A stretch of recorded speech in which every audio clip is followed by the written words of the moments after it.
If you're watching this video, I know what's going through your mind. You're scared. You're a little nervous about filing for Social Security benefits, and you're especially nervous about the whole process. That's because you've never done it before, and you're only going to do it once in your life. What should be a very joyful experience, the fact that you are retiring and you're collecting what you have worked so hard for over the course of your life. And I know you're a little nervous about it. I know that because when I worked at Social Security for 16 years, I had so many people who were just petrified when they came in to talk to me. And I'd say, "What's going on?" And they'd say, "I'm just nervous. I've never done this before." And I'd say, "Relax, relax. We don't bite here at Social Security." So, in this video, I want to tell you what to expect when you file for your Social Security benefits. So, first of all, there's two ways that you can do it. So, the first way is you can call Social Security and set up an appointment to talk with a claims representative. If you do this, you will have the option to set up a telephone appointment or an in-office appointment to meet with them face-to-face. A lot of people feel a lot more comfortable meeting with the representative face-to-face, and that's fine if you do. But a lot of times you'll spend more time driving there and driving home than you will doing the appointment. So it's perfectly fine to do a telephone appointment. They really don't take all that long. The appointments take about 15 minutes to 45 minutes, maybe an hour. But it really depends on the number of questions that you have for the claims representative. That's usually the thing that kind of drags it out. So if you're real visual and it just puts your mind at ease to see somebody and to see what you're doing, then that's fine. That most offices are just fine to schedule you for an in-office appointment. So when you arrive at the office, then you'll check in at their computer and you'll wait for your name to be called, in which at that point you will talk to a real live human being. Now, if you're doing it from home, you'll wait for a phone call. They'll call you up. They'll be real polite usually. Okay. So a lot of times people have this image of government workers like they're really cranky and they are looking for a fight or something like that. Social Security is not the IRS. They're not trying to they're not trying to collect money from you. Social Security is actually trying to pay you, and it really is kind of a nice, pleasant experience for the most part to file for your retirement. Obviously, there's always some people who are having a bad day. That happens. Okay, so that can happen sometimes, but for the most part, I mean, I've traveled around many offices with Social Security. My daughter's running around in the background there. I've traveled around many offices of Social Security and met some wonderful workers there. So I think the odds are you'll get a very kind person who cares about your case. During the interview, so what are they going to ask you? A lot of people are really kind of curious. What are they going to ask you? Pretty basic questions for the most part. Most of the questions are pretty easy to answer. They're questions like, who's your employer? Who was your employer a couple years ago? When were you born? I mean, a lot of really basic questions. Some of the questions that people struggle with a little bit is the marriages. So if you've had prior marriages or multiple marriages, you might not know the dates of marriage and divorce or the birth dates of your spouses. So that's something that you can be prepared with as you go to your interview. Another thing that people forget to bring a lot of times is their direct deposit information. So make sure you bring your bank account and the routing number. A lot of times people will bring deposit statements, and sometimes, depending on the bank, the deposit statement is different than the actual. So the number on the deposit statement, the deposit slip, is different than the actual account number. Some banks use a different number for some reason. So I would suggest making sure you use an actual checkbook, not just a deposit book, or at least get the information from your bank ahead of time and have it ready for the interview. Okay. So they go through marriages. Sometimes they'll ask you some strange, you might think they're kind of strange questions. They'll ask you if you worked for the railroad, or if you ever worked in another country, or if you served in the military, or some things that you kind of think are way unrelated, but they can actually affect the Social Security benefit depending on the situation. So there's a reason why they ask them.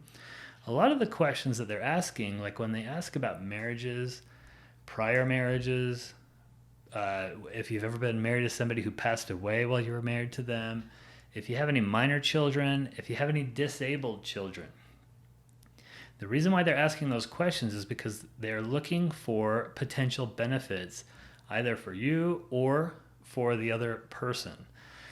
So, you know, again, kind of try to be prepared with all of your marital information. If remember that if you have a child who is disabled and who became disabled prior to the age of 22, you want to make sure to tell the caseworker so they can look into that. Sometimes they don't ask that question very clearly. It just sounds like they're asking for if you have minor children. But if you have a child who's disabled and who became disabled prior to the age of 22, make sure to let them know. Then, once you're done with the interview, they will, if you're there in person, they will print off the application that you just filled out with them. So they'll ask you questions and they'll just be typing the answers while you're answering the questions. When you're done, they'll print all that typed information out and they'll have you review it for accuracy. So make sure that you do review all through that and that it's right, that they've typed it in correctly. If they made a mistake, you want to make sure to tell them so they can correct it and ask for a new printout. The reason for this is the next step is they are not going to have you actually sign the application with a pen and paper. They're going to have you swear under penalty of perjury that you just told them the truth. So this is a verbal signature, essentially. They call it an attestation. You're attesting to the truthfulness of it. And that means that you've signed it. So if something changes down the road and, it comes back that, hey, you have an overpayment because of something you put on there or didn't put on there, and they can always pull that application up and say, look, you attested to this thing under penalty of perjury.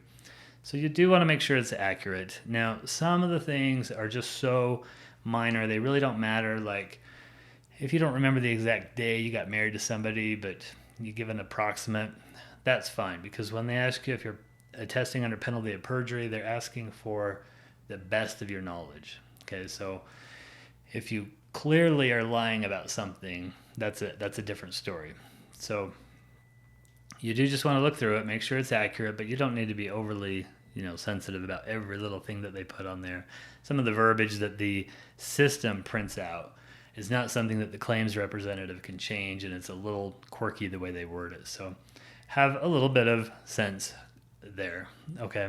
If you're on the phone, they will send that application to you in the mail, snail mail, and say, review it and make sure to tell us if anything needs to be corrected. So when you get it in the mail, you can review everything, make sure it looks good. If there's something that needs to be changed, you can actually write it right on the application, pen and paper, initial it, mail it back to the agency, and they'll enter it in there and send you a new one. So I would save a copy of it before you mail it and just put it in your file. And then that way you always have a copy of it, okay? All right, what comes next? So you've got your application done. They've given you your copy of the application for you to keep. And generally, if it's just a really easy retirement application, they'll process it right then and there. Like they'll put it through the system and it'll be done, and you'll be all set up for your payment. Now, if you're filing with a future date of entitlement, so sometimes you start your benefit out a month or two, then it'll be in there, but you're not going to get your payment until your pay date, of course. If your pay date, sometimes your pay date's in the past, okay, like sometimes you can go retroactive depending on the situation, then typically they'll get you paid within about a week or two. But if they need something from you, like some documentation, like a marriage certificate, divorce decree, whatever, if they need something from you, then you may have to wait. You might have to take it into the office or mail it into the office and then wait for them to process it to get it done. But usually it's a pretty fast process and it goes through the system overnight. Every once in a while, the system just doesn't like something about the case. If it's a little bit complicated or if it just hasn't been programmed to handle your particular situation, it's rare, but it does happen. If that happens, you could be waiting a month, maybe even 2 months before everything gets processed, and that's because they have to send it off to another office and somebody manually has to go through and put your case through. But the vast majority of cases, about 90% of cases, are processed on time, meaning they're done very quickly, right at the time that you file or right close to. Okay, and then that's it. You're on Social Security. That's pretty much all it took was an appointment with your office over the phone or in person. Now, you can also file your claim online. And of course, the agency is trying to encourage everybody to do this. They have beefed up their online systems quite a bit over the last decade or so. And in order to file online, you need to establish an account, a My SSA account on the website. There's an image of the website on my computer behind me. And then it'll walk you through the application and go through all the same questions that the claims rep would ask you as well. When you submit the application, it then goes to an office where somebody has to look at it and process it. An actual employee looks at every application. None of them go through automatically. So that process is a little harder to predict, actually, because let's say you're filing in your month of entitlement, the start month is 3 months out in the future. They might actually put that on the back burner until it gets closer to that date, and they might try to pay the people who are due a payment right now first. So I did see that a lot where people would be calling in saying, hey, how come my case hasn't been processed? I filled it out online. That could very well be the case. Other times, they're simply just behind. So their workers are human, just like you and I, and sometimes they're behind on their work. Social Security is really quite overloaded with the number of people filing and with the lack of employees. So employees can't always spend a lot of time with you, giving you all the information or providing that extra little care that you would hope to get because they're swamped, which is why I'm creating a course to help walk you through Social Security and to cover all the questions that you have and the questions that you don't even know to ask. That's the big thing. A lot of people just don't know what to ask and they're calling in, and I've seen it before where a caseworker has to just get you through to get to the next customer and they don't volunteer that extra little information that could help you.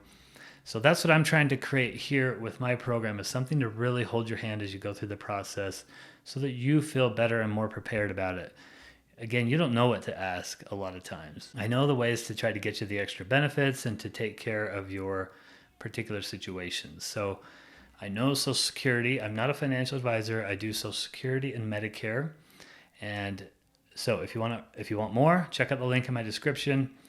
Thank you for watching, and I hope your process of filing for Social Security goes really smoothly.